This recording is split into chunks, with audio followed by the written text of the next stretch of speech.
So welcome to the panel on Is Public Education Compatible with Free Speech? This is a panel put on by the Salem Center for Policy in the Colm School of Business. I'm Greg Salmieri. I'm a senior scholar of philosophy at the center. Can you guys all hear me in the back? Okay. A little louder? Okay. This is the first of two events we at the Salem Center are doing as part of Free Speech Week. And the other one will be on Thursday, also in this building, on questioning the sacrosanct. Is there a right to protest? Today's event is also questioning the sacrosanct. We're asking again, is public education compatible with free speech? And we're here to explore the radical idea that it isn't compatible. This isn't a panel where we're coming from totally opposite standpoints on this and debating it, where there's some alignment between us, not perfect. And we're going to just explore this idea. The idea that public education is incompatible with free speech, such that the sorts of controversies that have been in the news lately about freedom of speech in schools, controversies about banned books, about canceling people who don't share occurrent opinions, about imposing dogmas, about what should be on curricula, about what should be in school libraries, etc., are inevitable and unsolvable within the process of public education. And is that right? And if that's right, what to do about it? So our aim is to articulate a case and to discuss what to do about it. I mentioned I'm Greg Salmieri, Senior Scholar of Philosophy at the Salem Center. Joining me today to discuss this are Camille Foster, a partner at Freethink, a media company and a political commentator, and Ray Gurn, the CEO of Higher Ground Education. I should mention Camille and I have kids in Ray's school network, and we're on an advisory committee for the school, so we've been talking about a lot of issues to do with education together, separate from this, and an interest in this issue emerged from our conversations, and that's the background to our having this panel today. So just a word about procedure. We're going to start with each of us giving some opening thoughts just for a few minutes on the topic, and then we'll have a little bit of discussion among ourselves, and then I'll open it up for questions, and we're hoping for a lot of questions, feedback, pushback, comments, arguments from you guys, and that we'll then react to. So Camille, you want to start us off? Sure. Well, first, I'm delighted to be here and to have so many of you join us today. It's difficult to know where to start a conversation like this because we all approach it from such different vantage points. Some of us are just generally interested. Some of us have children in school. Some of us are the taxpayers who are paying for the schools that are in operation. Our conversation today is happening on a college campus, but this is primarily about K through 12. And a big part of the reason why is because there's a tremendous amount of interest in K through 12 education now, particularly around issues of diversity and equity and inclusion, anti-racism, and a phrase that I probably shouldn't utter without ducking or being prepared to duck, critical race theory, which has become this really massive flashpoint in terms of the culture wars that we're having in this country. And I think we're all very well aware of the current social dynamics around issues of race. And in many respects, given the year that we had in 2020 and the events that took place over the summer, it's not at all surprising that we find ourselves in the midst of a really severe, roiling controversy involving public education, K through 12, because issues of race have found their way into and are at the forefront of our conversations about virtually everything. So it's not at all surprising that it's at the forefront of our conversations about public education. The question of how we navigate difficult, complicated issues in public contexts is one that we've always had to deal with in public education. For many of us, we may remember Inherit the Wind, the Scopes monkey trial, which, I mean, this is about creationism oftentimes gets brought into a lot of these conversations, but this is a case about preventing the teaching of evolution in schools, another ban, which is perhaps instructive, perhaps not. But it is at least indicative of the fundamental problem that we find ourselves facing when we're talking about public education. These are tax dollars that are being spent on a particular service, a service that is being sort of defined and delivered, rendered by public officials. And when we talk about free speech, we often muddle two separate concepts. We muddle the legal right to free speech, us having a right to speak freely without the government interfering, But then there's also this culture of free speech. And in public education, you actually get both of these problems at the same time that you have to contend with. You have a literal situation where you have a finite number of hours that children are going to be in classrooms and that teachers are going to be rendering instruction. And in that context, you are responsible for, if you're running a public education system, determining what will be taught, determining what the policy will be around interactions between sort of faculties and students, and of course, determining what is deemed appropriate for sort of students and faculty to engage in. And you're doing this across a pretty enormous span of time as well, K through 12. I can't imagine that for most of us, there is any more kind of intimate encounter that we have with the state than when we are wards of the state in the context of public education, unless you get institutionalized later on and find yourself in a prison or something like that. It's a little more demanding. Hopefully, well, I don't know if it's more instructive. I suppose it depends. But in either case, the circumstance with K through 12 is pretty tense for that very reason. And the conversations that we're having now, whether or not these conversations, I think, are, well, let me take a step back. What's become pretty clear to me, and seemed pretty clear fairly early on, is that the conversations we were having about the role of race in K through 12 education were not so much about race fundamentally, but were fundamentally about what we think our schools ought to be doing. What is the job? What is the responsibility? What's the goal? And certainly there's this basic idea of equipping students so that they can be responsible members of our democracy, so that they can have the sort of cognitive skills necessary to navigate complex and challenging issues and make informed decisions as voters. But baked into that are still a number of questions. Like, what are the appropriate limitations and restrictions?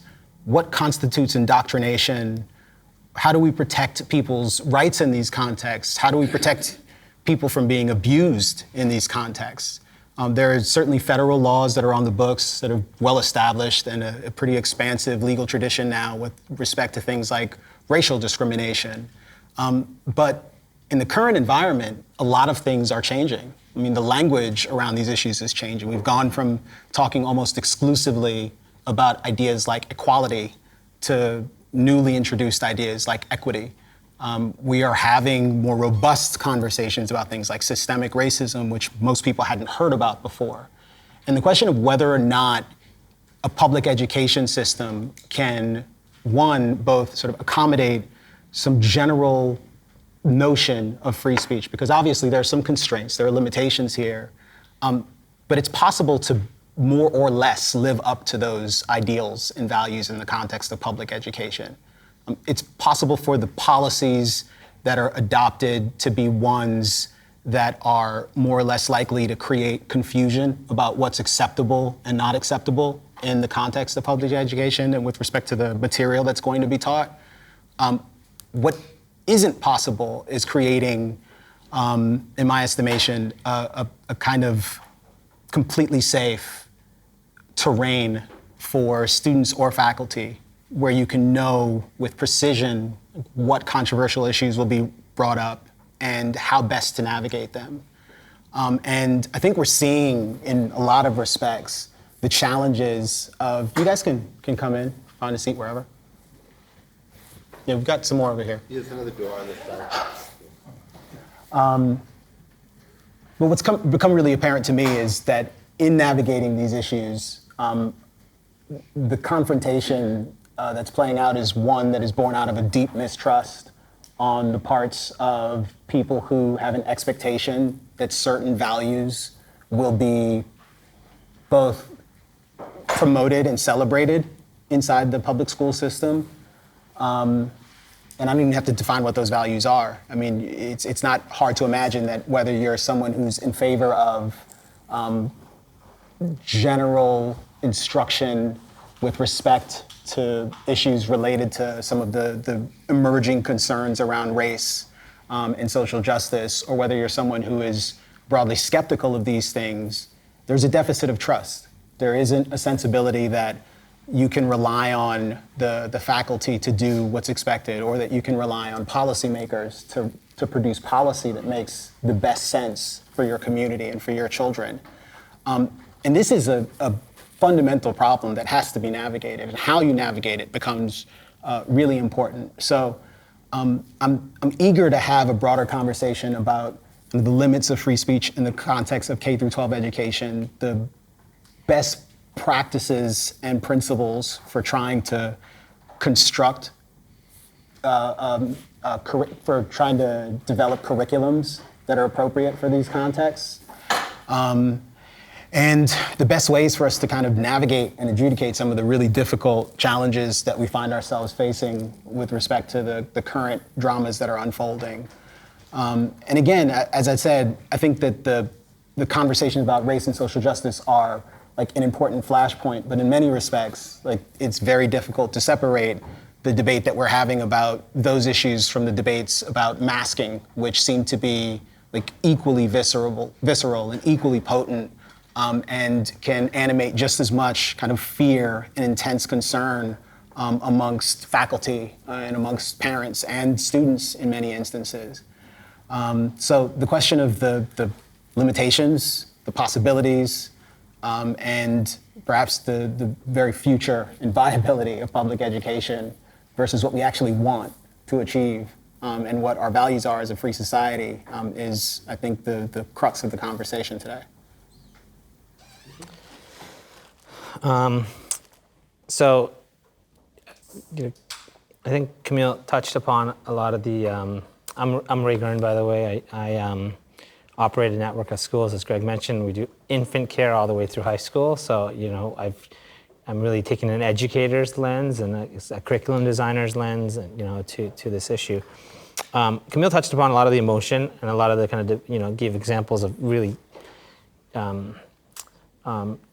impassioned debates about content. And I just want to step back and note that there's a lot of judgment in designing educational programs, in evaluating educational programs that goes well beyond this content, right? Well beyond evolution versus intelligent design, or American exceptionalism versus America as a flawed experiment. If you think about approaches to punishment and reward, right? How should you incentivize children to learn? Or grades or gold stars, or do you leave children be to kind of discover their own passions and motivations? Or if you think about the kind of competitive environments of, like, say, sports teams versus more kind of come as you are environments where there's just freedom to explore. If you think about approaches to understanding, to developing cognitive capacities, more didactic approaches to teaching, Socratic approaches, self-directed approaches. Should you memorize math facts? Should you memorize them after you understand them? Should you memorize them first and then, use that as a basis to then explore more deeply? If you think about approaches to risk, should you use real glass in a toddler classroom as we do, or should you use plastic? Should you let your high schoolers leave campus for lunch or not? In all of these issues, in all of these judgments and many, many, many more, there's an inescapable question, which is like, who decides, for a child, for a minor? Who decides which approach fits? And I'm a father of 3 boys that have very different personalities, right? And I think in some sense, benefit from very different programs. Who decides which program each of them gets to experience? These are intellectual issues, right? They're issues of method, they're issues of pedagogy, they're squarely in the realm of ideas.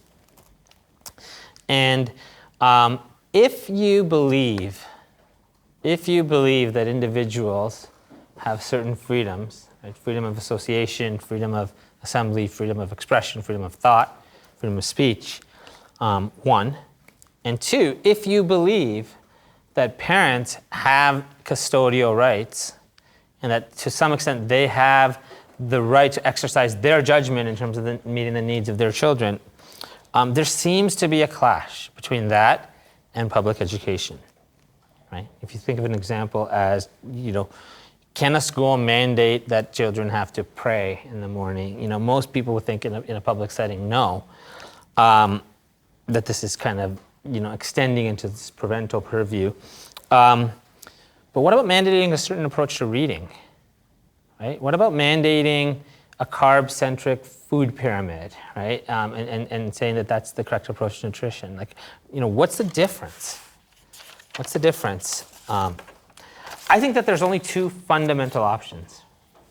One, education is the purview, is the domain of the state, of government, and that the properly the state decides which content and which methods should be applied to kind of the education of the young. Or two, education is delegated parenting.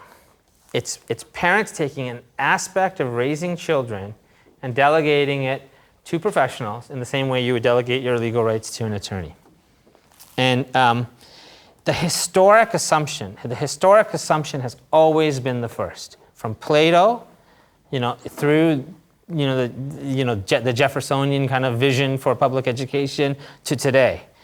So this is not something like that has kind of wavered and kind of throughout history there's been different views. It's been pretty universal that that education is it's a state function. Right? After World War II, for the first time in human history, it was not really taken for granted culturally that reading, writing, arithmetic is the same everywhere. It suddenly became part of, it surfaced, right? It became part of our cultural awareness that, wait a second, there's ideology involved here, right? As a cultural awareness, individual intellectuals have kind of argued this, for much longer. But culturally, the idea that something can go wrong, and I as a parent may have an opinion, that came to the fore. Homeschooling emerged in the United States. And I think that for the first time in human history, this issue is being culturally litigated. This is not something, this is the next 20, 30, 40 years. This issue of, what is the nature of education, right? Is it government, the state, deciding kind of how to create good citizens, how to create good Christians, how to create whatever the goal is, right? Critical thinkers. Or is it a parent deciding what is the nature of my child and what is the best way that I can serve the needs of my child? I'll just make a few quick points. There's a number of different arguments that emerge once you start thinking about this issue. The first is the opt-out argument. You can choose private school, and I think that just avoids the issue. That's like saying, your view on gay marriage and whether it should be legal is, well, you can choose, to have a common law marriage. I think the issue is fundamental enough that it can't be sidestepped. There's a kind of, this is an argument that this is an esoteric issue, that we'll always have public schools, that I can't imagine a world without public schools. Really? You're saying that, you're saying you're for no public schools? What would that look like?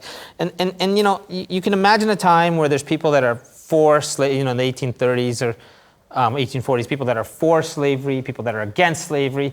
And then there are people like, guys, come on. This is not going to change. Why are we even debating this? And so there is an argument that this is disconnected from reality. And again, I don't think that that's a serious argument. There's an argument from science, which kind of, suggests that we should follow science. and that we should look at the evidence in terms of what's really required. And I think that this is an interesting argument. It's basically just a way of making the argument that education is a state function, because the we ends up being the state. And so it's a strong form of that argument that that somehow centrally we need to be evidence-based, but it is saying that then is not up to the parent. In its weakest form, it becomes the one true faith, right? It becomes this kind of monolithic central approach to education.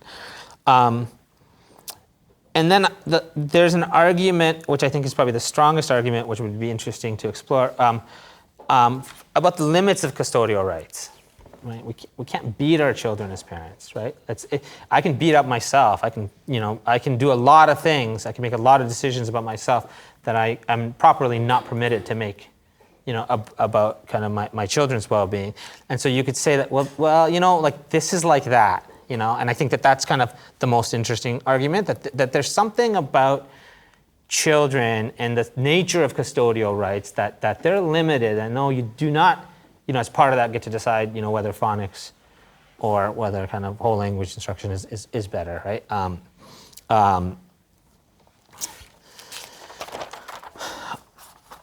But I think the fundamental question is the education of the young a state function, or is it delegated parenting? And I think that for the next few decades, we are, for the first time in human history, really going to be grappling with this question. I'll stop there. I have a lot more to say, but I'll stop there in terms of how this plays out, and turn it over to Greg. Let me make some general remarks, and then we'll move into a mode of discussing among ourselves, and then asking you guys for your input. So maybe picking up from the point Ray ended on about sort of how do we think about education and who's in charge of it and whose decision is this to be made. You can think of it in terms of the custodial rights. Another way to think about it is, what is education? And what is our relationship to it? Is it a product or service that has to be provided by human intelligence? There are a lot of questions to consider when deciding how to do it, problems to be solved about how to educate, problems that might be solved in different ways, and there's a lot of thought that goes into doing it. And in somebody who is wanting an education for himself or his children, has to think about, well, what is the right way to do it? How can I educate myself? How can I get my children educated? And therefore, if I'm not going to do it myself, who am I going to get to do it? How am I going to shop around? How am I going to judge the different people? Is education something like that? A product or service that needs to be produced by someone that people need, and that we need to use our own judgment to find what's best for ourselves and our children. Something that we have a right to choose over, because it's something that has to be created and produced by human beings, and that we need to use our minds to afford for ourselves, to create for ourselves, to get for ourselves? Or is it a pittance to be doled out by an authority? A thing that's doled out to us in preordained portions in accordance with the dictates of whoever's in charge of giving it to us.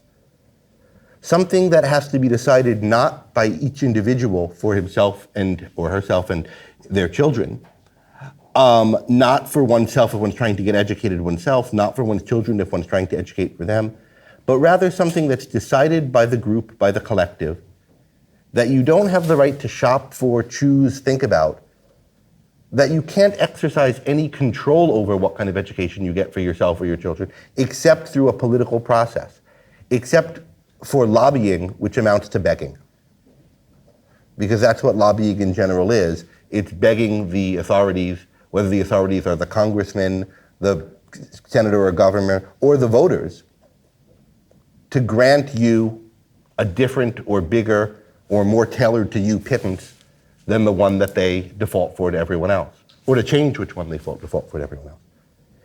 Is education a good, a product, a service that needs to be created, that needs to be shopped for, that needs to be thought about by each individual like so many others? Or is it something that can be best provided in a collectivized manner, provided by a society to all the members of society?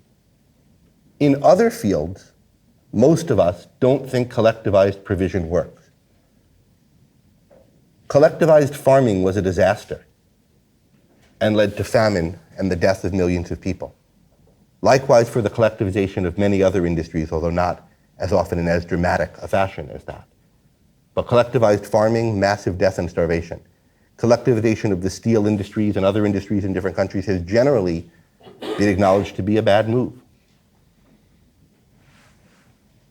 Is the collective provision of food for the mind and soul different somehow? I think not. I think collectivized education, which is what public education is, has led to intellectual and spiritual famine and poverty where there could be abundance. And so that's how I see the kind of fundamental issue, and it's why I think public education is immoral and wrong. But how does this all relate to free speech, which is where we started, and what we haven't been talking that much about? At least not in those terms. Well, what is freedom of speech, and why is it a value? Why is it important? Why do we need to be free to speak? Why is it a basic right that the government is charged with protecting and with not abridging against? It's because we're beings that live by our minds, that live by thinking, coming up with ideas, figuring things out, finding new ways to do things, finding ways to understand the world. And speech is the way that we communicate, share, iterate on those ideas. If you're not able to say or share what you think, if someone controls what you say, then you're not able to, at least in a social context, get the benefit of new ideas or thinking. You're not able to learn what new people have discovered, new things people have discovered. You're not able to propagate the new things you have discovered yourself. If you're forced to propagate ideas contrary to the ones you believe, your own thinking is negated and paralyzed. It's cut off. It's made irrelevant to your life. And that applies no less than when we're sharing ideas with our compatriots of our own age, our colleagues and competitors in our field, our fellow citizens. It applies no less than in those cases when what we're doing is sharing ideas with the young, with the next generation, when we're trying to give our thoughts to children. It applies for parents, no less for parents doing it, and for people who make it their career to educate the young. Because if you think about the choices that go on in any industry, there's the choice of the consumers and the choice of the providers, right? The people who are going to make it their business to figure out how to provide a good education and then try to convince other people that my way of doing it is better than yours and you should hire me or better suited for your kid. Their freedom to spread their ideas to customers, to children, whose parents consent to it and choose that, that is kind of crucial to what freedom of speech is. It's a crucial instance of it. And if we have an area of life, this crucial area of life of educating, training, conveying knowledge to the young, where the speech that happens that does that is controlled by a central authority, by the state, either because it prohibits people from sharing certain opinions or demands that certain opinions be shared, or even if it does what we actually have, which is establishes a certain set of opinions and practices for education in just the way that religion is not supposed to be established according to the First Amendment. It establishes it by creating a public school system, an establishment which propagates certain approaches, ideas, certain view of history, certain understanding of the world, and yes, leaves you free to, after your money's been taken to do that, after all the kind of economic opportunities for education have been siloed by this, to find some carve out for yourself to do something different for the small minority of people who could still afford it. You have a massive violation of the freedom to think, the freedom to speak, the freedom to associate with people based on your ideas. You have a mockery of the First Amendment. And that's why I think public education is an evil institution, an institution that's incompatible with freedom, incompatible with the First Amendment in general and with free speech in particular, and an institution that we've all been living with and saddled with for all of our lives and for the history of our country, and for some of us. I don't think every other we could talk about the history of this. I say that as somebody who was mostly educated in public schools, not exclusively. as someone who's taught mostly in public universities and who thinks public universities are some of our better universities. But this is the system that we live in. This is the kind of way our society is politically structured. I don't think it's the right way. I don't think it's an okay way. I've given some kind of abstract reasons for thinking it's not. And I hope kind of in the discussion we'll think more about how this all connects to the kind of concrete controversies Camille started with and some of the pedagogical discussions that, decisions that Ray talked about. Let's shift then to some concretes and to, I have a couple of questions down for us to talk about. The first one is very concrete, but we're here in Texas, so let's start with it. What do we make of the Texas House Bill 3979? This is a bill, well, do you want to state what it is? Or it's a bill, it's one of these anti-CRT bills. It's a bill pushing for neutrality in how topics are taught. I don't know, do you have a? Yeah, I mean, it's interesting. It's generally categorized as one of these anti-CRT bills. If you've read the bill, which you should, because it's not long, it's like 3 pages, the phrase critical race theory doesn't appear in there at all. And it does a number of things. One of the first things it does is just kind of generally lay out these principles with respect to non-discrimination, which, you know, all completely inoffensive stuff in many cases, or in many respects, reflects broader kind of federal statutes guiding the same things. The places where it starts to become something a bit different aren't the specific prescriptions with respect to, you know, the particular things that ought to be studied. Again, the state sets standards for public education. This is not unusual. My suspicion is, and I'm not a lawyer, but I sometimes pretend to be, but that this is probably not unconstitutional. Like, if this were to go to the Supreme Court, it'd be fine. The difficulty here is that it's a bit nebulous what is actually being done in some of the other provisions of the bill. And we've actually seen some manifestations of that already with respect to some of the controversies you've probably seen playing out in the news. I think last week, the big story was the school district where there was this surreptitious recording of an administrator and some teachers having a conversation about how to go about achieving this kind of equality of, or this balance in terms of the material that's being taught when they're dealing with contemporary issues. And one of the examples that one of the administrators gives is teaching both sides of the Holocaust, which I don't know what that means exactly. I'm not sure she knew what that meant in that moment. It was you actually, in the same way that there was this kind of murmuring in the room, there was some murmuring among the teachers. What does that mean? What is both sides of the Holocaust? And nobody really knows. What you have and what we understand is that there is a palpable concern that they might become the next person at the center of one of these now national scandals, which is my fundamental problem with the broader campaign with respect to these anti-CRT bills. Whatever I think about critical race theory broadly, recognizing that in public education, the state has a tremendous amount of latitude in terms of what it can do, in terms of both restricting things and requiring things. The general climate that these bills are being minted in is one that lends itself to this broader, miasma of concern and fear. And it is a fear that is palpable on the part of faculty members and administrators. It's a fear that is palpable on the part of parents who are very concerned that certain things are happening, whether or not they're even happening in their classrooms. And I don't know if it's that way for the students so much. I'm not sure if students are afraid. But at a minimum, one has to wonder how students are served, like how students are well served by a controversy like this playing out in this particular way.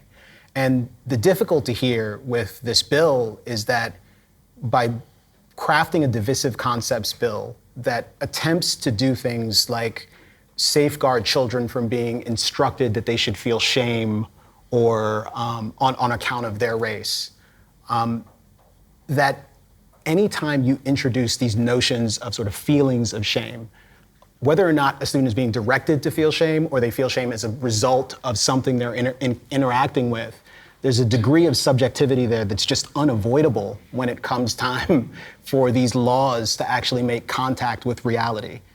Whereas a student goes home and talks to their parents and says, this made me feel uncomfortable. That moment, the likelihood that this becomes a huge issue and potentially some sort of litigated issue is increased pretty profoundly. And it's not as though we didn't have to adjudicate difficult, complicated issues before all of this. Like sex education, almost all of us, I'm sure, had that moment where you get the permission slip and you've got to take it home and your parents decide to sign it or not. I'm sure most of us had our parents sign them, and then there's that one kid whose parents won't sign. It's very weird for him, or her. But we've navigated these issues before. We've navigated difficult, challenging conversations, controversial topics, and we didn't require a statewide piece of legislation and a general climate of kind of panic and concern and hysteria around these issues in order to get from point A to point B, where we can figure out how these things work in the context of our local school boards, or perhaps even in the context of our local circumstance with a particular teacher and a particular set of families. And I think, interestingly, to bring this back around to what we were talking about a moment ago, to the extent we're talking about kind of the limitations of the public school system, the necessarily political nature of defining a curriculum and figuring out what can and can't be taught, to the extent there's a difficulty with respect to trust, I think a lot of this obviously boils down to a lack of trust, not the lack of trust, but a lack of choice. You can navigate issues with respect to trust when you do have some meaningful decision that you can make about whether or not this is the institution that you're going to continue to support financially, or this is the institution that you'll continue to send your child to. And it's interesting that in Texas, a state that is, pretty red, generally speaking, a state that can manage to pass an anti-CRT bill and can manage to pass a pretty expansive restriction on abortion, Texas does not have any sort of mandatory school choice legislation in place. And I think that gives you some sensibility about the kind of confusion that is guiding policy around these issues and the degree to which there's kind of a performative element to a lot of the debates that are taking place with respect to education and various other issues. Because it seems to me that if you actually had that choice, that would give parents a great deal more comfort with respect to the decisions that they're able to make, probably give faculties a little bit more freedom to make determinations about the kind of programming that they feel most comfortable with. And it's entirely possible. It's easy for me to imagine all of that happening under the rather traditional framework of the state defining a broad set of standards that school systems have to work within. Yeah. I think that, not to put words in your mouth, but I think that I don't make such a sharp distinction between the sex ed case and the CRT case. Like I think that this is inherent inherent. It's intractable and it's inherent. Like there's the politics or the politicization of ideas is institutionalized in this system, and people can have better intent, and people can and I still think that the majority of people in education, public or private, working with kids, are well intended, and certainly parents are well intended, but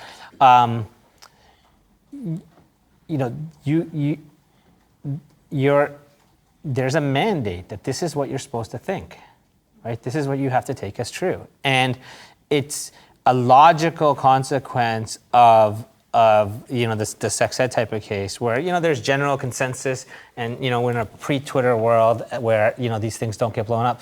But the logical consequence of that is these more exaggerated extreme cases that kind of just surface once in a while. The Scopes monkey trial, and they surface, you can go back throughout history. To Socrates corrupting the youth, right? And my thesis, my argument is, decades or centuries of a contradiction is rising to the surface, and I see this much more as kind of analogous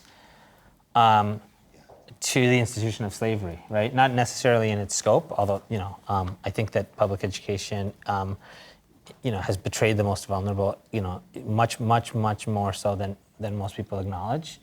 But in that, just not as much in its scope, but in that it's an institution that people have learned to work within, and it's important to step back and say, is it right? And to go back to the kind of solid ground of philosophic principle and just ask, is there an inherent conflict, right? Is it up to a parent or is it up to the state? And how do we know? And why is that the case? I think that it's important. It's as a practical matter. It's important in these debates, like the bill that Camille was just talking about, not to be tempted to try to see which side is right and which side is wrong. I mean, the argument that I'm making is that intervening between a parent's judgment is inherently wrong. And it doesn't, and when you kind of get into the substance of the issues, there are contexts in which, you have to be you're pro-evolution as against intelligent design. There are contexts in which that's appropriate, but you have to tread very, very lightly, because you are now playing philosopher king when you say, there's something wrong with CRT in our schools, right? Or there's something, wrong with even a masking policy, to use that example. Or on the alternative, there's something wrong with the way the lost cause narrative is taught, or with any of the other things. But it's not an issue of what political. It's not. Yeah, exactly. That's my point. That as soon as you're in that realm, you're now not just saying it's certain propaganda is okay because I happen to agree with it, as against other propaganda. And I think that the much more principled stance is to say. This is just to throw up your hands and say this is unsolvable. If you're talking about what should be taught, when you have a group of parents who disagree with each other, and you're going to talk about what collectively is going to be taught to all of their children. I think it's important that there's no neutrality here. That is, you might think, well, the answer is teach the controversy. Mm-hmm. The answer is, well, so don't teach either of those. Don't propagandize. Teach critical thinking. Teach all the views. But it always requires an act of judgment to think, well, what are the views? What are the reasonable alternatives? I mean, we're not teaching, maybe Zeus did it or whatever. Or do we teach that maybe the 2020 election was stolen by a Dominion voting system? Or maybe we don't do that because we think it's a libel, but we teach everything that's not within libel rights? So how do you determine the scope of what things are the legitimate controversies with different opinions? Is create intelligent design in? What about pure creationism? What about the medical views of the Christian Scientists? There's always a judgment. It's a good pedagogy often to teach controversy, to teach a range of views and give students the reasons for each. But there's always selectivity involved in picking what are the legitimate range of views and who are the best exponents of each view. And you can always slant it. And there's no kind of on-high neutral position from which to dictate this is the right way to come. It's just as much a judgment as judging what's true on the matter, judging what views deserve a hearing. What are the legitimate controversies? What are the legitimate or interesting or worth hearing positions of? There's no escape from the fact that you have to judge a lot of what's true, what's important, what's valid, what's interesting to teach. And there's no escape from that. Those judgments are involved in education. And I mean, the way I think about these kinds of bills is Texas House bill is mandating something that is, understood a certain way is often a good pedagogical policy. Don't make people feel uncomfortable, be sensitive to whether you're doing that, try to teach all sides of an issue. But it's so vague and floating and abstract that different people can interpret it in so many different ways. And now it has the force of law behind it, and different people can wave government authority and suits around trying to pressure one another, people into doing it. But it's not some special new evil or bad that's being introduced. This is always how educational decisions are made, in a situation where education is collectivized, where we're all chained together, forced to, into one whole. We're all bound together, made to have our kids educated by one policy, and then we have to fight with one another about what that policy is about, who's the right judgment, who's the right decision. Ayn Rand, who's a kind of major political influence on me, a philosophical influence on me, in responding to people who were advocating for states' rights on different issues, said 50 tyrannies are no better than one. The point isn't that decisions have to get made locally or at the state level rather than the federal level or the town level rather than the state level or the school district level. It's what principles are we making these decisions by? Do people have the right to choose? And there are kind of little tactical things you could say, insofar as they don't, which is the lesser evil, being made at this level or that level or by whom. But I think what we really have to be thinking about is what Camille said, is how do we get people the choice over how they're educated? How do we make it so that you're not having to be educated the same as your neighbor? I've been watching, to take the other kind of Texas example. I'm in the suburbs a little north of Austin, and a lot of these neighborhoods near me have made news recently with town council meetings where parents are at it kind of screaming at the education board members about certain books in the library and why is this book about this sex act in the library and my kid could read it and I've never done that act and I don't want anyone. Anyway, there's people, some of the clips are quite big and newsworthy, and these parents are very, very upset. And some cases I think, yeah, that book doesn't seem like it should be in that library. Other cases, I don't know. But what really strikes me is how desperate these people sound in these meetings. They're angry, and they're angry with a kind of desperate, frustrated anger, because they're chained to their neighbors. They're tied to, they're not able to make decisions themselves. If the three of us, like we both have kids in schools, if I like start really differing with Camille about what should be taught or whatever, and then we both go to Ray and say, we're free. I could take my kid out, send it to a different school. If he thinks both of us are making ridiculous demands, don't send your kid here. We are free to go our own ways, to make our own choices, to find competitors. And that's why we don't have to be desperate and at one another's throats about this. But imagine if we didn't. We would be like these people in these Board of Education meetings. And the way to solve this problem is not to adjudicate what book should be in this school library in Round Rock or wherever. It's to get parents an out. Get people choice over what library their kid has access to. I think that's the only moral and practicable solution. And anything else is about rounding errors, basically. I should say, as we've got a microphone up here. This isn't mic'd so you guys can hear it, and neither is that. You've got to speak loudly. But it's mic'd because we're recording this event. If people have comments, questions they want to make, you could start coming up to the mic so we have a queue. Please do. And please do. I would just say that, just to clarify a point, I'm very opinionated on what the right approach to education is. And so my point here is that this issue, when you're in the realm of policy, is orthogonal to the issue of what the right approach to education is, that they're not related. And so I'm a pretty fierce critic of private education. I don't divide the educational world into public versus private. I divide it into conventional and optimized for compliance versus alternative and optimized for agency. And there's many great public schools that do that.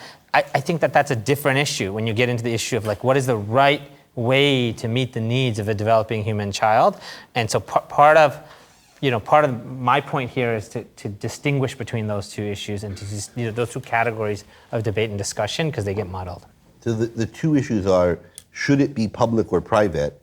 And then whether public or private, how should you actually teach a student? Exactly. What is the science of development? Keith, can you go up to the mic? If you don't mind. Yeah.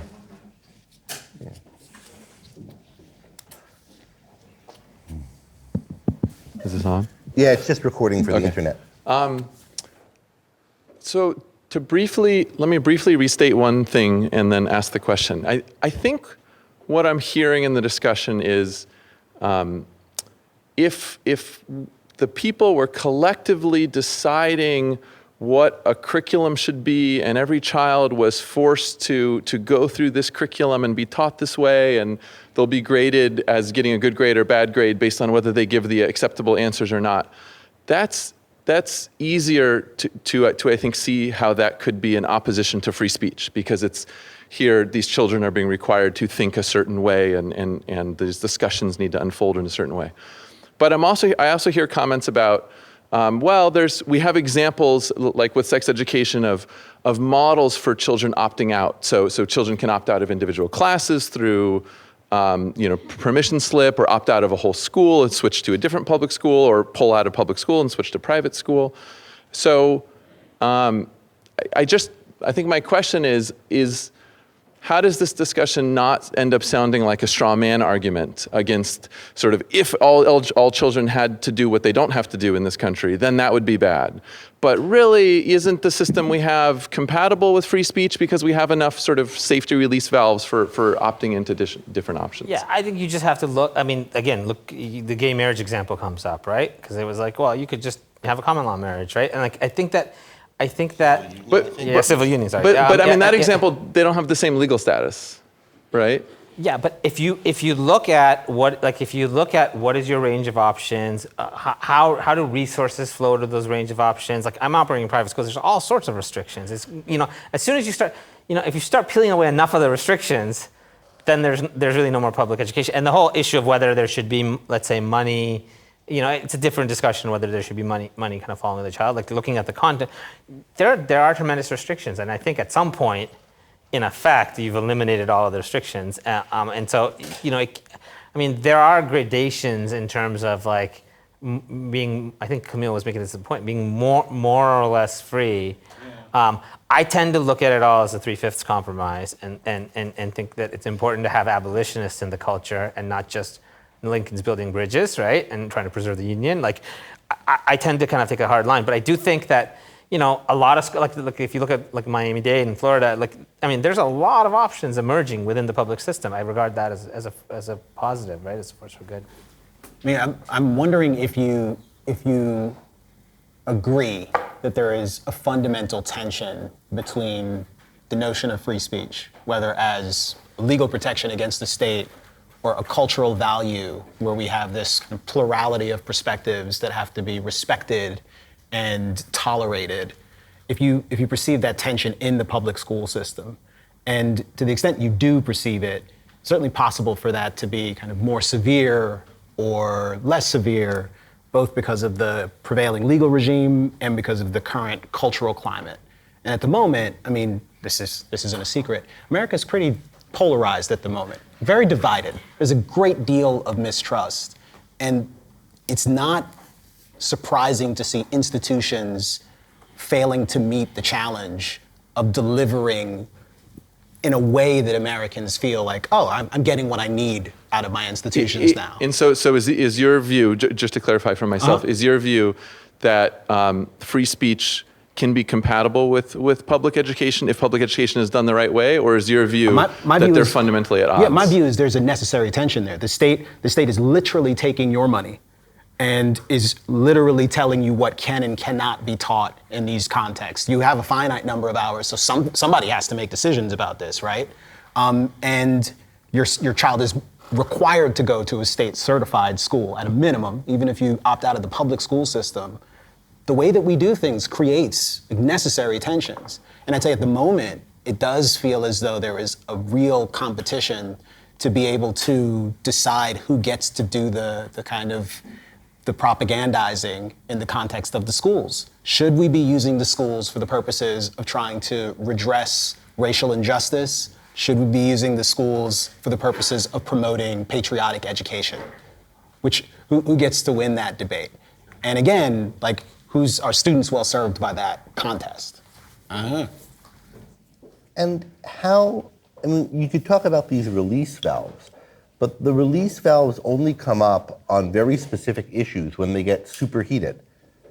But you don't, and then you have there's the standard education that's doled out to everybody, but you get an option, you could have the vegetarian option of the gruel rather than the option with the meat in it, because there tend to be a lot of vegetarians now, and if enough people are on low carb diets, another option will get introduced. But these tiny little things around the fringes, think about all the things that have been taught in every part of educational curricula for decades and decades that some small minority of people in the area found objectionable, thought was really wrong, and there was no alternative to it because there wasn't a variety of options except on one focal issue where people made us think about it. Think about the way the Civil War history was taught in the South for decades and decades and decades, where there was a kind of lost cause narrative. Think about the way Reconstruction was taught. Think about the way, and I'm taking issues that are going to be ones that people on the political left are more likely to object to, and I think rightly object to, rather than the ones that people on the political right are objecting to, because I want to make clear this is not just a kind of new thing, but there's an attempt now to give a different narrative as the narrative of American history, or there have been attempts over the years to change it, but whatever narrative you're giving, it's some narrative. Mm-hmm. And some people are going to find it really objectionable, really wrong. It might be really wrong. There's not going to be a lot of different ones on offer with different gradations and mixes and so forth, unless one of them becomes a political cause of the moment and enough people start advocating for it, and they get a special carve-out or special exemption. Okay, race is too contentious now, so you have to sign a permission slip, and there are 3 or 4 ways to handle race. And that was the case with sex when we were kids, and it'll be something else 5 years ago. And there'll be like 3 different food pyramid things you have to look at if that becomes a controversial enough issue. But there are going to be a million things that don't have a lobby group pressuring around them right now. And so they just are the default gruel that we're all being served, and it's maybe it happens to be right.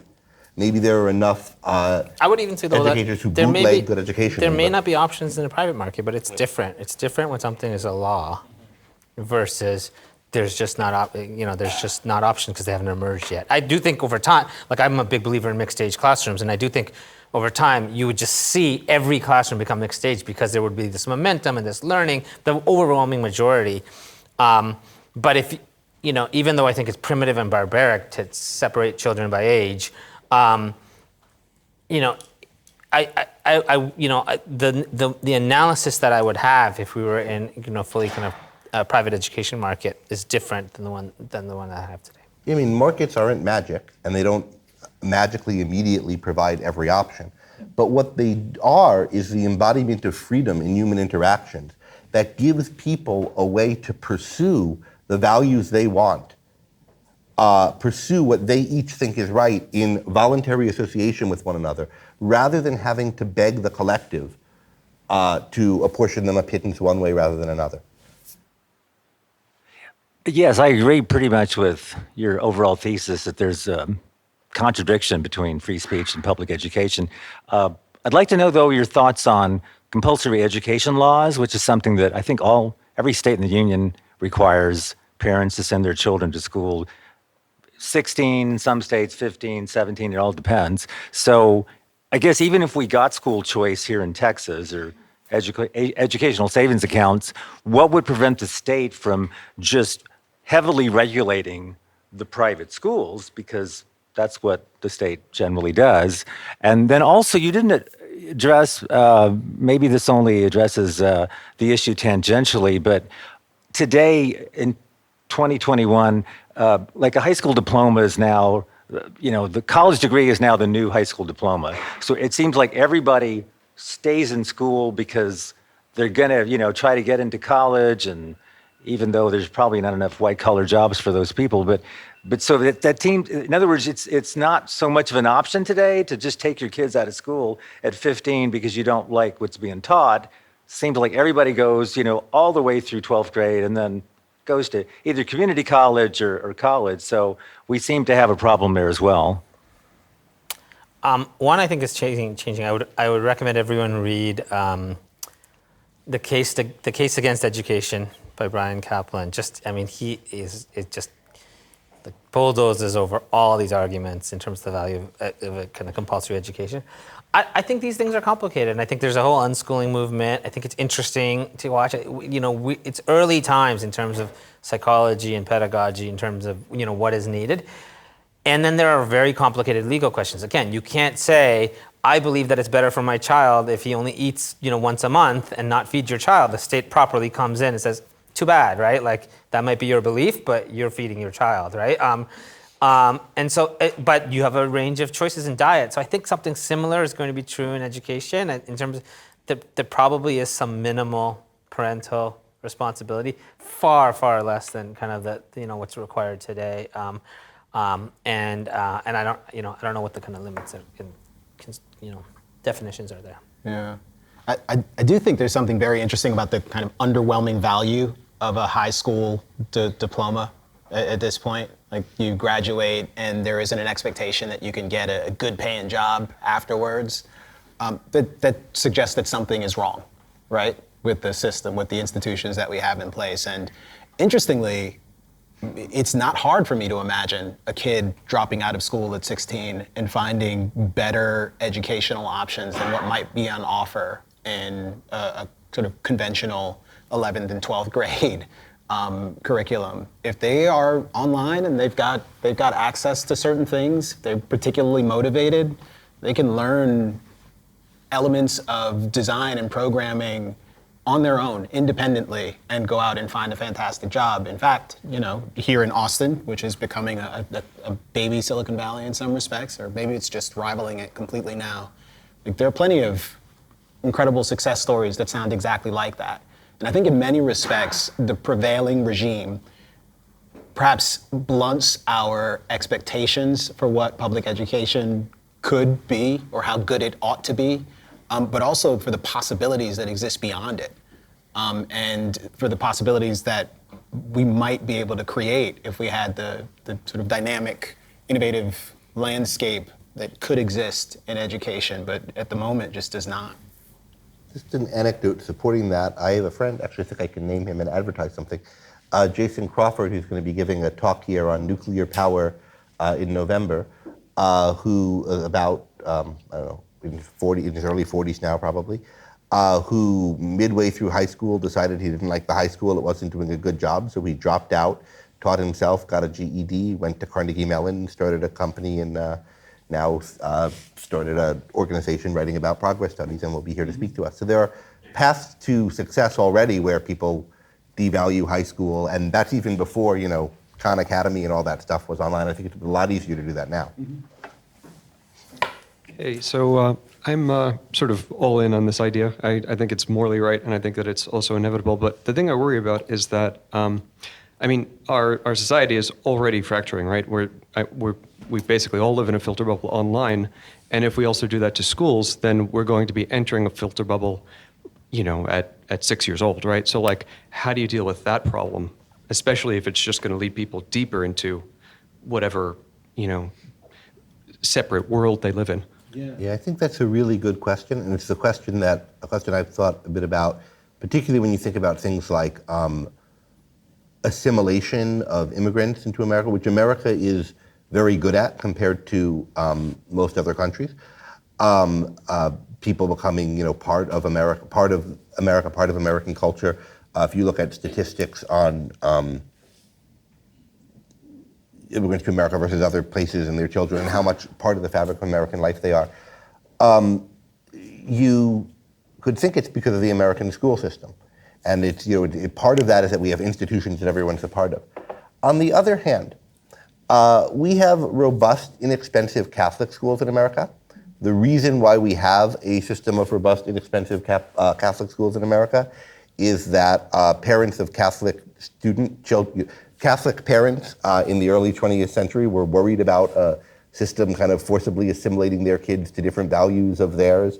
That's why these things grew up. That's why they were inexpensive. That's why the church was behind them. It was an attempt to resist that very assimilating influence. And, nobody thinks like Irish and Italians, those, people who don't share, they're in their own filter bubble and they're so different from everyone else.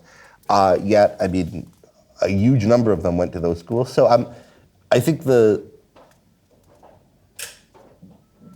there's enough pop culture, I don't think the American school system is the primary driver of assimilation and American culture, and I think the Catholic case is the main counterexample to that in history.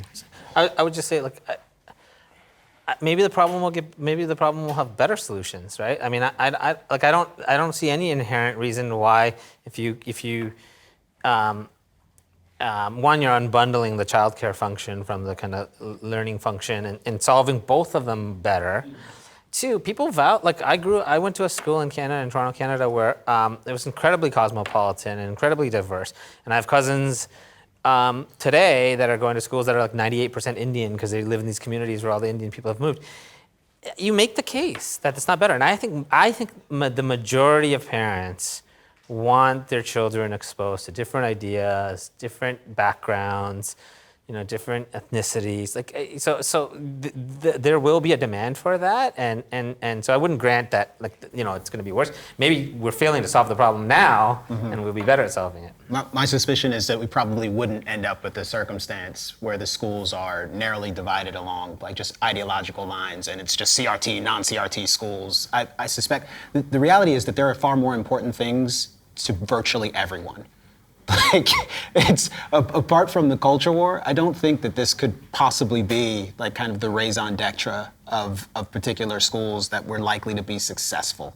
I don't think people would choose their schools on the basis of that alone. So in a better universe, like you're optimizing for the arts and you're optimizing for all sorts of other stuff, and there are cultural exchange programs between schools to get kids to cross-pollinate. And I've met plenty of kids who've gone to Jewish school and Catholic school, and generally speaking, culturally, we're able to integrate just fine. So. And by the way, look, the number of non-Catholics at Catholic schools, people that choose it because there's some other value. People are, it's like my parents are Sikh. Like people are comfortable compromising on their religion because they want some other value, right? And so I think that the diversity of options, will produce something better. And I'll take this moment to, just read a quote on, this idea that it's going to be hard to let go of public education. It's this noble experiment. I think it comes from a place of like wanting an informed citizenry, wanting the broadest number of children to get the good life, and the opposite, right? Feels unknown, feels scary, feels either elitist or cultish or strange, different in some way, and destabilizing. And like that's I think part of the big challenge, right? Like the Friday night's lights, football stadium, and there's this way in which it's an institution. It's actually not that old. It's actually really less than 100 years old, but it feels like forever. And so I had there's this like James Baldwin has this quote in reference to segregation, but this is what I want to communicate with regard to public education. Any real change implies the breakup of the world as one has always known it, the loss of all that gave one an identity, the end of safety. And at such a moment, unable to see and not daring to imagine what the future will now bring forth, one clings to what one knew or dreamed that one possessed. Yet it is only when a man is able, without bitterness or self-pity, to surrender a dream he has long cherished or a privilege he has long possessed, that he is set free. He has set himself free for higher dreams, for greater privileges. All men have gone through this, go through it, each according to his degree, throughout their lives. It is one of the irreducible facts of life. And that analogy between something like segregated society as an institution that just feels inescapable, and there's this worry of like the lack of stability. What's going to happen when, that's the way most people feel about public education, and that is really the challenge, because it's not working, right? I mean, you couldn't do worse in terms of serving children, right? You can do a little You could do worse, but it's pretty bad. How badly do you have to betray the most vulnerable? Yeah. You've shown a couple analogies now to abolitionism, to civil rights movement. So I just want to ask about the significance of those analogies and that rhetoric. Is it that this is an inspiring change for the good in history, and that's why it's a point of inspiration for thinking about other changes for the good, or is there some other connection that why this as the well from which the metaphors are? I just don't think there are enough firebrands in education that are really, making the point that what we have today is just unacceptably bad. So it's too like many children. A paradigm case of a cause advanced by moralists who recognized the prevailing system is wrong, who recognized that there be big changes involved and what it would take to change it. And the change happened very quickly. And the change happened very quickly when it happened.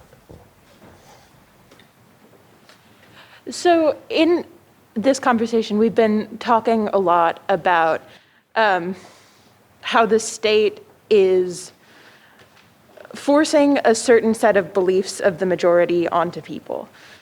But I'm curious, it seems to me that the alternative is the choice of parents, not the choice of the children themselves, right? Because when we talk about choice in the information we consume, a 13-year-old is not making the conscious decision whether to learn critical race theory or not. It's their parents' choice. So what is it about creating a child that means that the parent has more right than anyone else?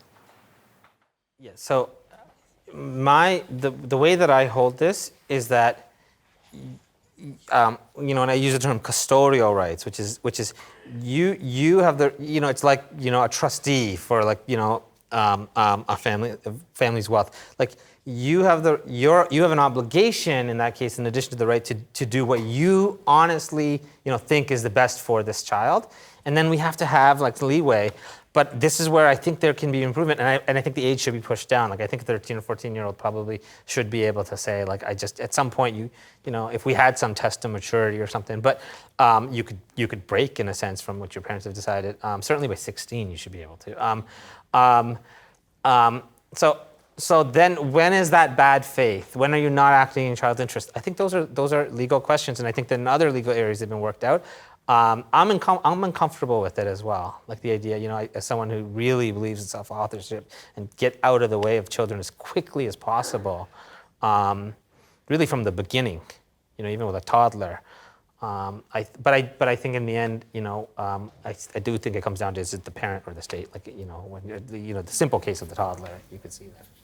But there is some degree of, you're already hinting at it, and maybe you just don't want to do the big Montessori sales pitch right now, but there are academic programs and pedagogical approaches that empower children and empower young adults and young people in classroom settings and give them the autonomy to make particular kinds of decisions all along the way while they're being educated. And again, in a more competitive landscape, I have to imagine that there will be more options along those lines. And to the extent that starts to yield good results, and I think there's very good reason to think it might, then one would hope to see more of that, and one would hope to have an expectation that parents would be able to deliver more of that. At the moment, the current climate is one that lends itself towards, I'm going to use a word that's very loaded here, but coddling children and protecting them from harm and creating safe spaces where they're not exposed to ideas that might be disturbing or troubling. And I think we're inculcating a sort of vulnerability into children and inculcating a sort of fragility into our institutions. And it's not surprising in that respect that on university campuses, we tend to kind of crack up when someone says something that is beyond the pale. And the universe of things that seem to be beyond the pale is just shrinking at a pretty astonishing rate that I think makes everyone uncomfortable. However much you want some of these changes to happen, it can be a bit unsettling to not know when you are potentially running afoul of something that is sort of right or wrong. So I think there's a lot of interesting cultural dynamics that might begin to shift if education, broadly speaking, we had a different approach to education. Including the romanticization and I think idealization of childhood as like the best, there is. Like, and it's all downhill from there. I think there's something really unhealthy about that. I think we there's a lot of cynicism about adulthood. And generally, on this premise, like, growing up and just being free to do what you want with your life, make the most of your life, I think, is a proper ideal. Yeah. I also think there's another aspect to the parent right. I should say, just picking up on what Camille said first, whether Montessori education or any other approach really does give the child more agency, really is more consistent with the kind of ideals of freedom and liberty, and is a substantive question. It's hard to know the answer to. And if we kind of mandated Montessori education for everyone, I don't think that would be good either. Mm-hmm. It's something someone has to decide, and the toddler can't decide it for himself, or the kid in the children's house. So at some point, someone's got to make the decision, and it's either the parent or the state. But why does the parent have rights here? Well, there's another reason that hasn't been mentioned. You don't have a duty to the government or the state or your neighbors or God to have kids. You are a person with a life of your own, with choices to make about what to do with it. And one of the choices you could make is to have a child. And it's a tremendous investment of time, money, even if you expect the government to pay for it or other people to. But of time, money, your whole life, there's a lot you're doing to this, and you have to have a reason for doing it. Not that, that's why I think it's very important that people have rights to choose about their reproduction, that birth control be legal, and that people know about it, that birth control, including abortion, which is now, quite a hot issue here in Texas. But it's a choice you make and should be free to make to have a child. And what would motivate someone to do that? That they feel they have a duty to the state to turn over, to the collective, to turn over their kid to be molded by everybody else into what their vision of a good person is? That's not why I had a kid. Because I thought it's my duty to give someone up to the United States or Texas or whatever to shape into a good Texan or American or something. I had a kid because I wanted to try my hand at raising someone. I thought it was part of the human experience that part of what I wanted out of life, to try to communicate my ideas, my thoughts to someone new. I value the human potential, and I wanted to have an instance of that I get to bring up and raise and so forth. And I wouldn't have had a child if I thought I've got no say over him. I wouldn't think it would be a responsible thing of me to do, and it's not something I would selfishly choose for myself. And my liberty would be violated if I didn't have the right to decide, and my wife's liberty, what to do with how to raise the child that we brought. We've in fact been forced to be breeding animals for the country, and we're not that. We're individual human beings. Now we haven't created someone who we get to forced to become some kind of mini-me of us, and he's got to grow up thinking just what we think. Yeah. But where there are decisions to be made about how to raise him, he's our child that we created as human beings, that we wanted to do for reasons of our own, expressing our life and what we wanted out of life, and it's part of our liberty that we have a substantial say over that, insofar as someone has to have a say over it because he can't yet have a say over it himself. That's part of our right to liberty and our right to life as human beings. And I remember one of the things that most horrified me in my life was I was at a philosophy conference with someone who happened to be from Israel and was talking about some issue that was being debated in Israel at the time. It wasn't yet being debated here. That people were upset that some parents were reading extra to their kids or getting them school, whatever, and therefore their kids had a leg up over the other kids, and it was breeding inequality and so forth. And it turns out richer parents had more time to read to their kids and so forth. So there was thinking about what can we do to stop parents from giving these kind of enrichment activities to their children and reading to them more so that everybody gets an equal upbringing with respect to how much they're read to. And I was just starting to think about do I want to have, I was engaged and we were thinking about do we want to have kids? I thought I don't want to have a kid in a world where I can't read to him or I have to check how much how much did you read to your kid? I wouldn't want to have a kid then. I don't think people should bring people into a world like that. The distance between that example and a lot of our modern conversations about privilege on the basis of any other factor, I would love for someone to explain to me how that is different. Presumptions about privilege on the basis of your pedigree, background, experience in society, on account of your race, gender, sexuality, whether or not you have two parents in your household, which one of those delivers the most privilege? Yeah. And should we be doing something about all of them to level the playing field in a Harrison Bergeron type way? Personally, I don't think so. And to the extent educational institutions become obsessed with that sort of thing, I don't know that they can actually do that while respecting the dignity of every individual student that they're kind of entrusted with responsibility for in any serious sense. Yeah. I obviously agree, maybe not obviously, but I do agree with that sentiment, but I am much more attuned and concerned and critical of bad motives for parenting. I think people try to escape, their own failures through parenting. There's a desire to mold and to manipulate in unhealthy ways. And so I think it's a legitimate concern. And I think that, but you have to just win people over through education, try to encourage people and inspire people to be their best selves. I think people can start out with mixed motives and can get better. And so I think it's something to be very sensitive to. This is an individual human being that whose purpose in life is not to make your life better. It's to make his or her own life, the most of it. And so there are unhealthy reasons to choose to become a parent. And to the extent, it is something real, the concern. Thank you. Yeah.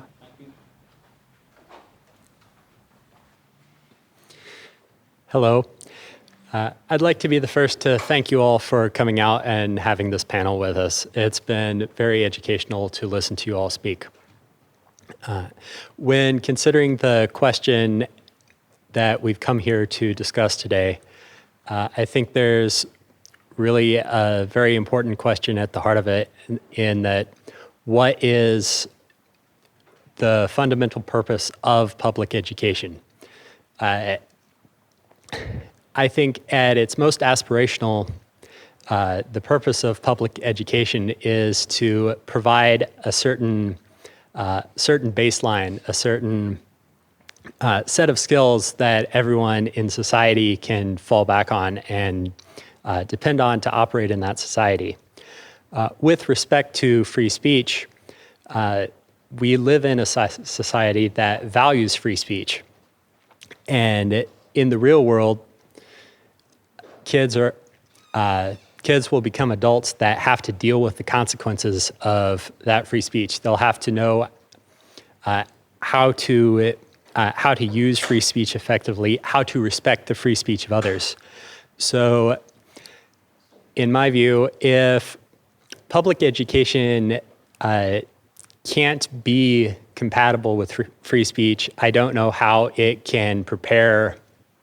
I don't know how it can prepare children for living in society. So I would like to hear your thoughts on what is that fundamental purpose of education, and how can, if it can be possible for free speech, the aspects of free speech in the broader society to be built into that. I don't think it can, and so much the worse for public education. That is, I don't think it has a legitimate purpose or function. I think it's much like collective farming or any other product or service that has been attempted to be collectivized, but can't be in a way that's consistent with the needs of the industry and the nature of human beings. But I'm interested in hearing you guys each have to say on it. It's a very odd circumstance for me to be in a position to seem like perhaps the least radical person among the three, especially in the context of something like this, because I'm on the record as being in favor of abolishing public schools.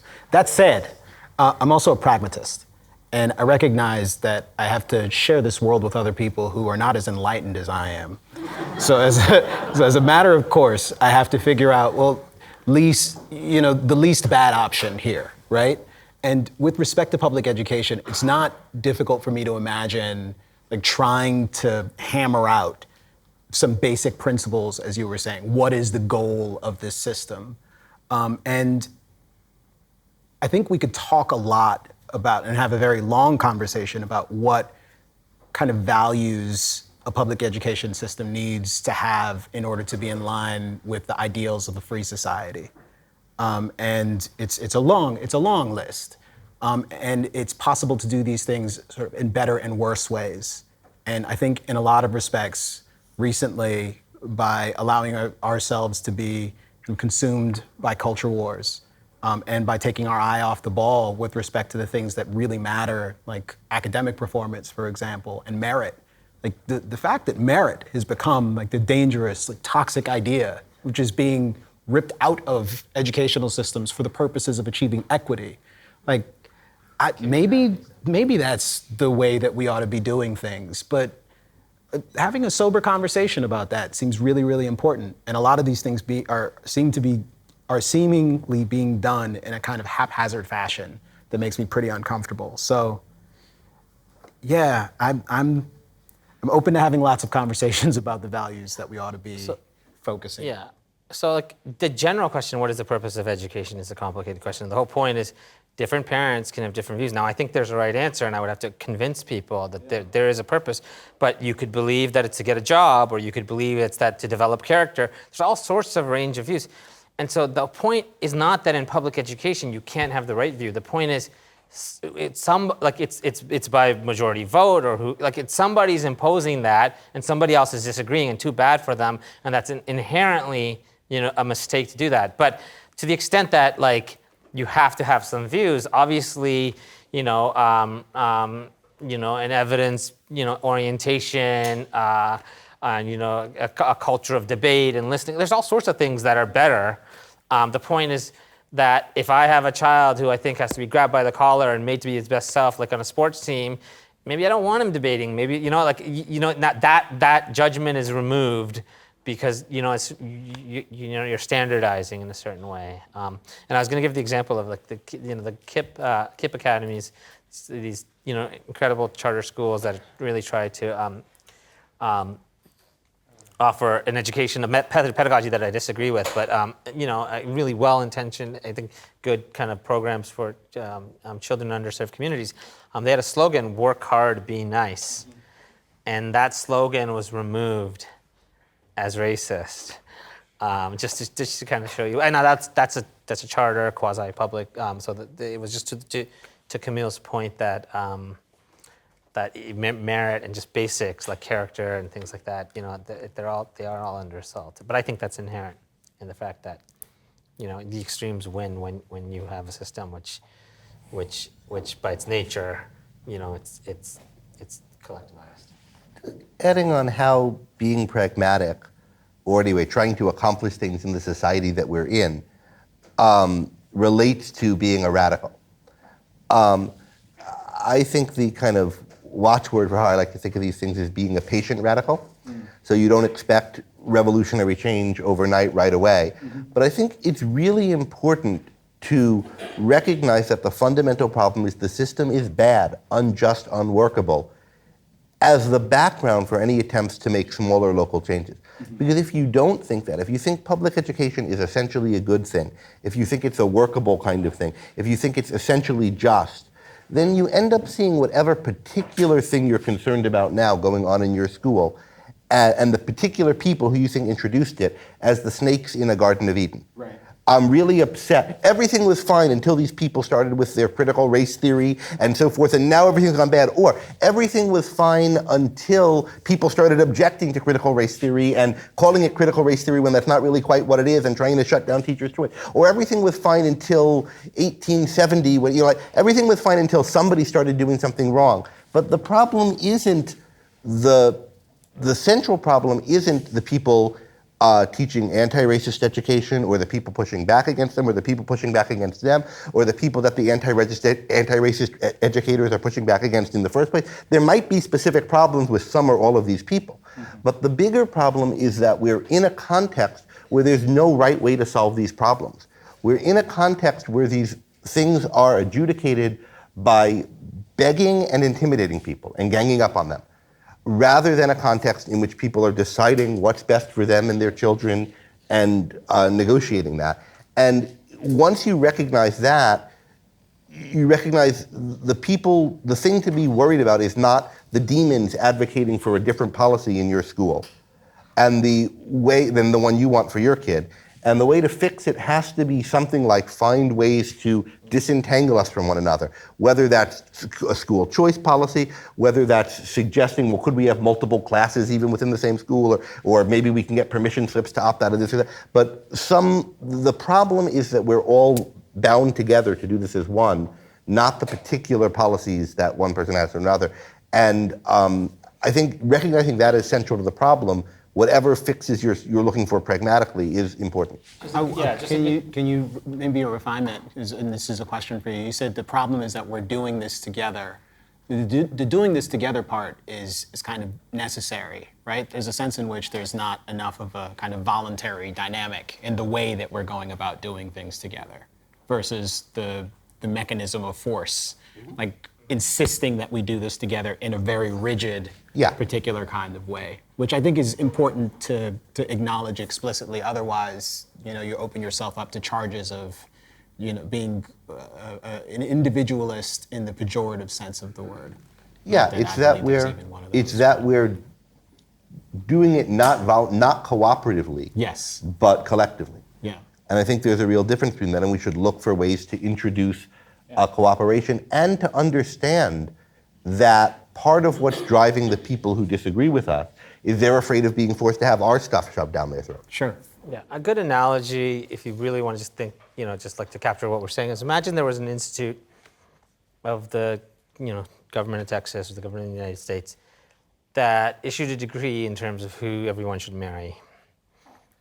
And we were debating about what methods they should use to decide who different people should marry. And are there better methods or are there worse methods? Of course there are better methods and worse methods, right? And there's value if they're going to do it in doing the better methods, but to Greg's point, which I agree with, that work has to be done in the context of agreement and a statement that the whole thing is fundamentally wrong. Education is basically, public education is incompatible with freedom. One comment though from the mic, because it gets on the recording and people are in order here. Yeah. Yes, I guess this has been pretty theoretical and mostly US based. So I was wondering, are there other countries where you think they're doing this better in some way? There's examples, there's breadcrumbs, there's things to point to. There's a good book called The Beautiful Tree about in this the slums of certain cities in India and Africa. There's thriving choice. I still think the U.S. by and large is as good as it gets in terms of parental choice. So I don't think that other places are better by conviction. I think that in emerging markets there's just more options because institutions haven't developed and things like that. Yeah. And I think the beautiful tree is not that the schools in these various slums are better than the schools we have here. It's that the private schools are shockingly good compared to the public schools that are available to the same students, such that parents are willing to pay for them and that they're able to. And that parents, even the most impoverished parents, will pay a banana to get a tutor, and just so that this idea that you have to be at a certain level of wealth to even start caring as a parent. It's a good book. It's worth reading. Yeah. I mean, I'd probably point to some of the really interesting, innovative stuff that has happened as a result of the pandemic. The microschooling, the remote learning, distance learning in general. The reality is that there are probably a lot of opportunities to improve in incremental ways that we haven't been availing ourselves of. And the past 12, 18 odd months suggest that some of these things might have a lot of very real possibilities. Certainly, I don't think most parents want the responsibility of working while their kid is on a Zoom call, doing their algebra course right next to them at the table. But I think there are some options between kind of there and where things were before. And before we rush back to the status quo pre-COVID, it's probably worth seeing what lessons can be derived from the experience we've just had. It's happening better anywhere else in the world than the U.S.? I don't know. I mean, there are certainly systems that this testing suggests that they're getting better results, but overall it's not really obvious. I mean, I think most countries tend to gravitate towards the same centralized paradigm. Kind of got everyone doing it wrong in a lot of respects. Thanks.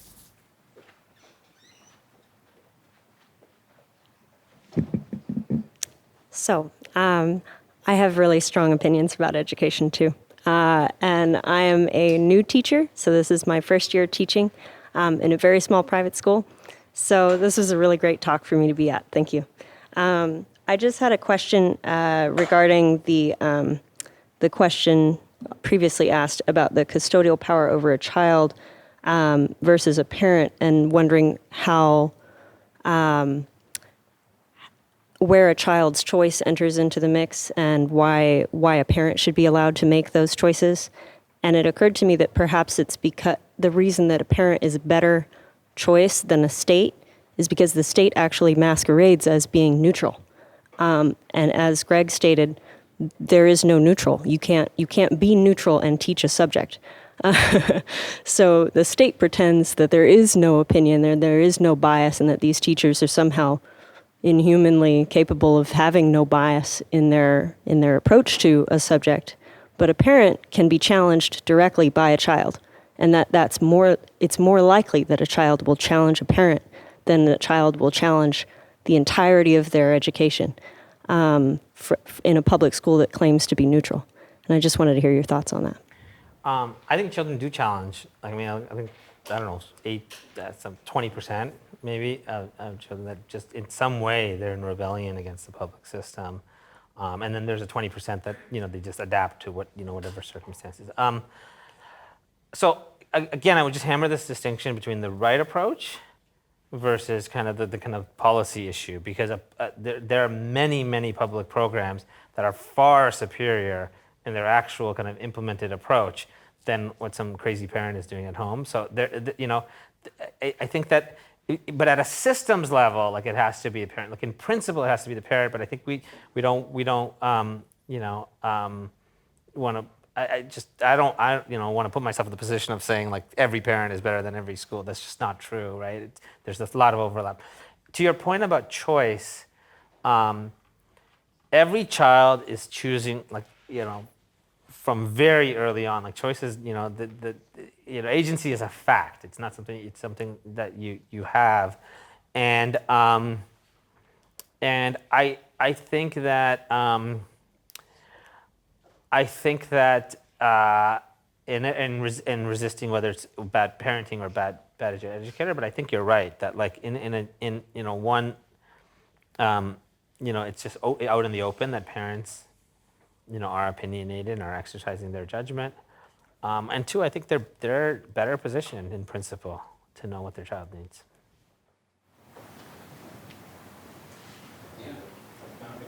Okay, thank you.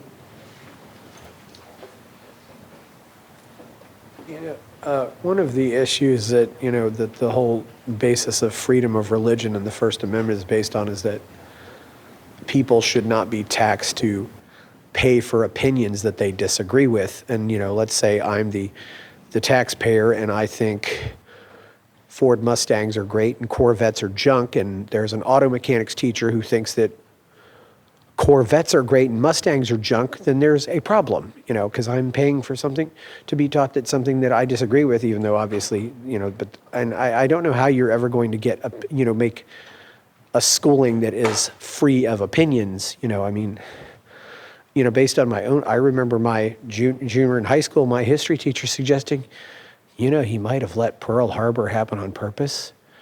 And if I'd have told my parents that, they probably would have been horrified, since they both thought that FDR was God. But, it's interesting. So how do we, deal with this whole thing about taxing people to pay for opinions? Think about that as an adult. Look, we haven't talked about the taxpayer, but I think that there is the same conflict there, in terms of putting your money behind ideas that you don't necessarily support. That's another perspective, I think, on the same free speech. I agree with you that there's a conflict there.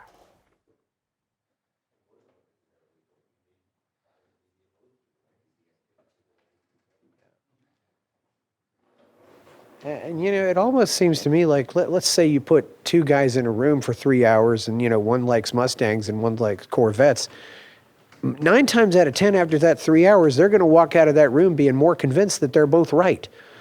Maybe you'll have this one fluke where one guy says, okay, you're right, but most of the time they're just going to end up feeling stronger about their opinions than they did before. Yeah, the point you're making, that's a good example. Like it's all ideas, right? It's all intellectual, and this is where the kind of giving a special status to your religious ideas as against your views on nutrition or how to teach math or language, there's no distinction. Like either you have a kind of freedom of conscience in terms of endorsing, supporting, promoting, financially and morally the ideas that you think are right, with the limit of like, you can't physically, impose them on someone else, or you don't, right? That's what. On that topic, just a recommendation. There's a really excellent talk, and I think it's also available as a paper online if you Google it, by Ankar Gate, that's Ghate, on the wall of separation between church and state and what that wall of separation is in essence and ought to be. And his view, which I think is deeply right, is if you understand the principle all the way down, it's a wall of separation between ideas and state.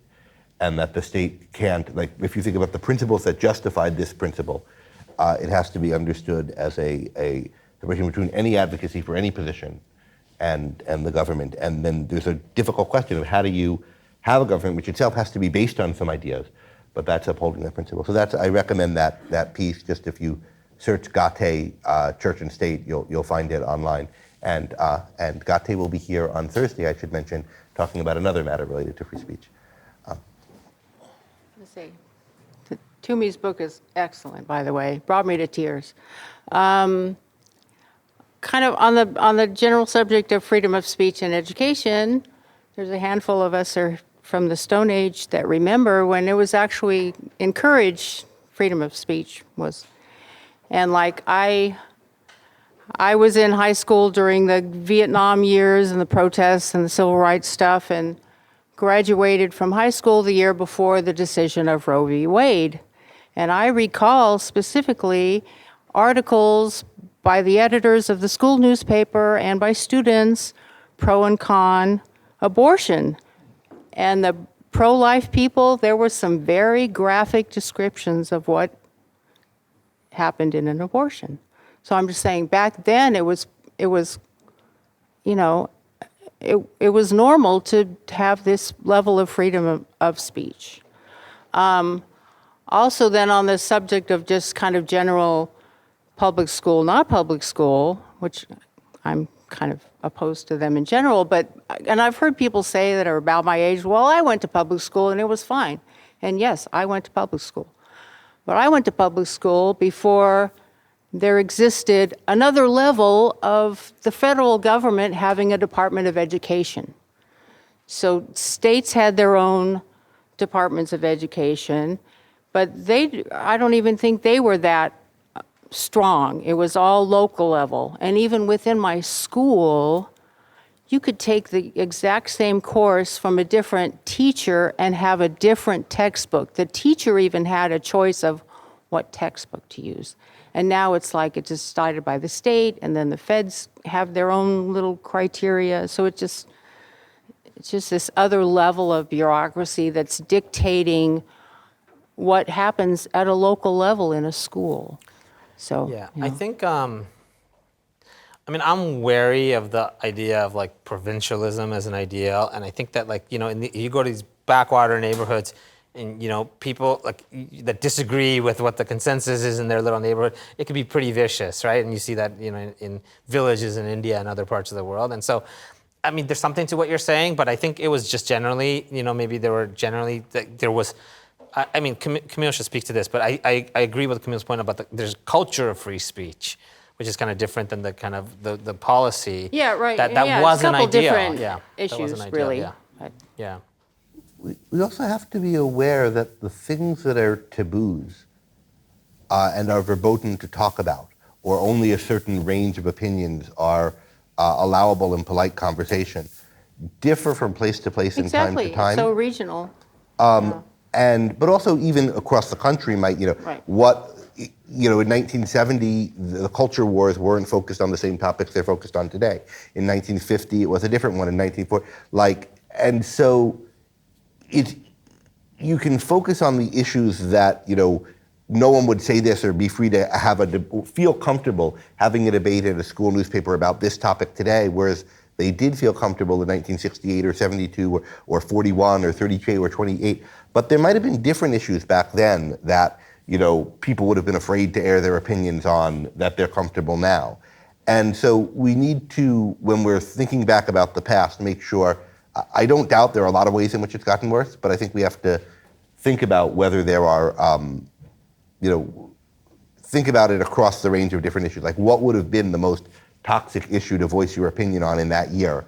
And who was there who held that, and were they comfortable? And would you find editorials on that in the student newspaper? In abortion, the whole consensus and factions on abortion has changed radically, as you will know, in your lifetime. I mean, it wasn't, leaders of the pro-choice movement, included a lot of, Protestant clergy, right? And it was primarily a Catholic opposition to abortion at one point. Then the whole, religious spectrum shifted on this, and then how involved religious groups are in politics and how people polarize around. A lot of things have changed on that issue and about what people think and what issues are stigmatized. I expect, communism, anti-communism at some points, or civil rights. There would have been different issues that were the flashpoint issues. And so we'd want to think about those and how the paper handled them too. No, I was just like, it just seemed like, I don't remember them, like today with social media, trying to silence somebody. It wasn't, there was vehement disagreement, but it wasn't like, you're not allowed to have that opinion. So that's why, Yeah. I suspect we're kind of reaching the conclusion of the program anyway, so these might be my kind of closing thoughts. And that silencing point, I think, is very salient in the context of having a conversation about free speech. I mean, oftentimes there's, I think, amongst Americans broadly, this kind of almost, our sensibilities about free speech are kind of a novelty. Like, it's a nice thing to be able to have that. It's good. That's what Americans are about, free speech. It's nice, right? But it's not nice. It's essential.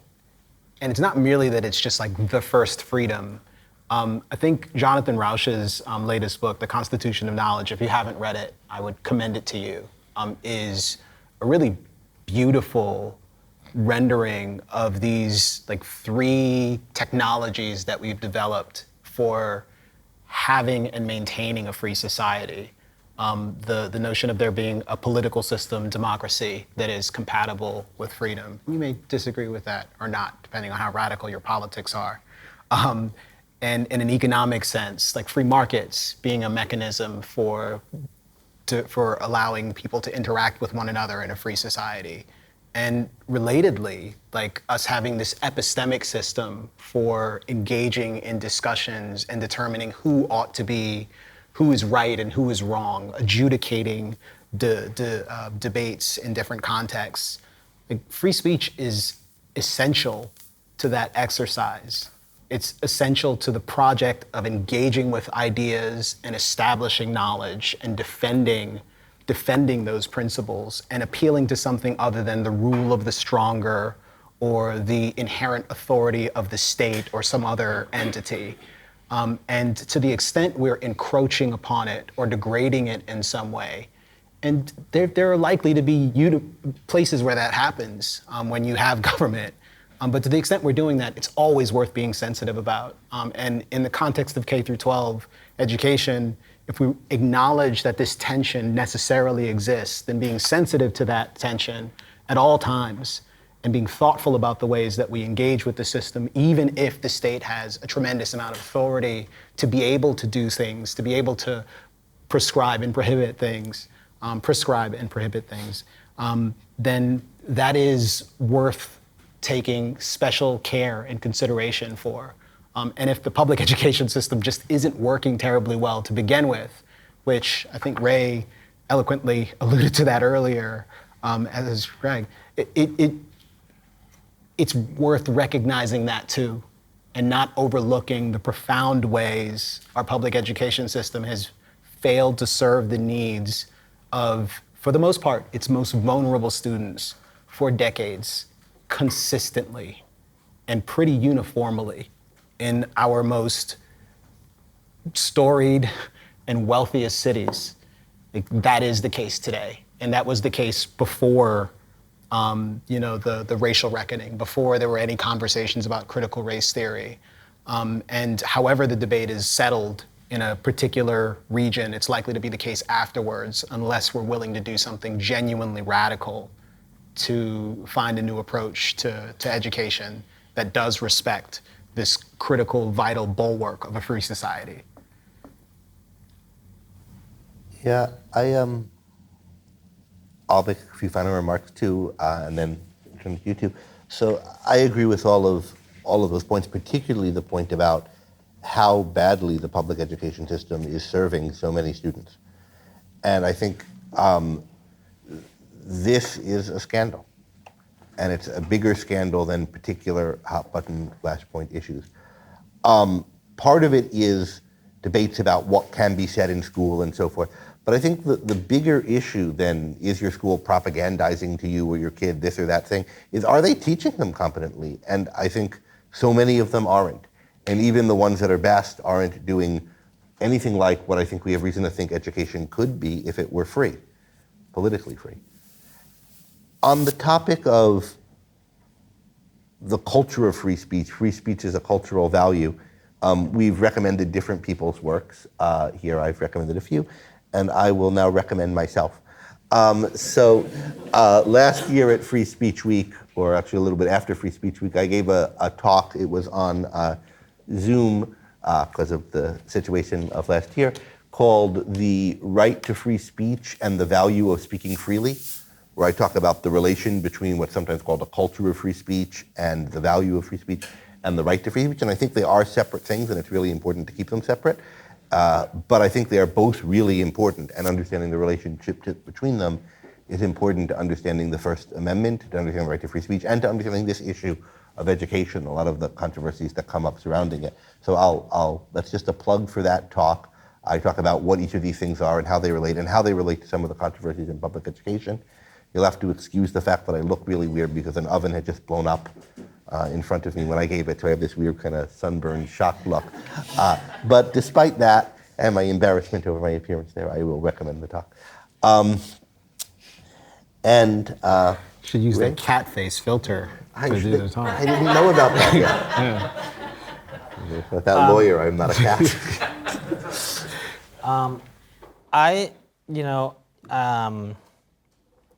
Camille and I have talked a lot about, and I think he's an exemplar of, like, the fact that the best way to value free speech is to speak, right? Is to put yourself out there, and then it's actually not that bad. And I think that part of the way that this idea of the culture of free speech and the right of free speech intersect is that defending free speech as a right requires a certain courage and a certain willingness to kind of live up to that right. That capacity, that character, that stuff that allows you to reach in and act in these courageous ways is the purview of education. Education, in my view,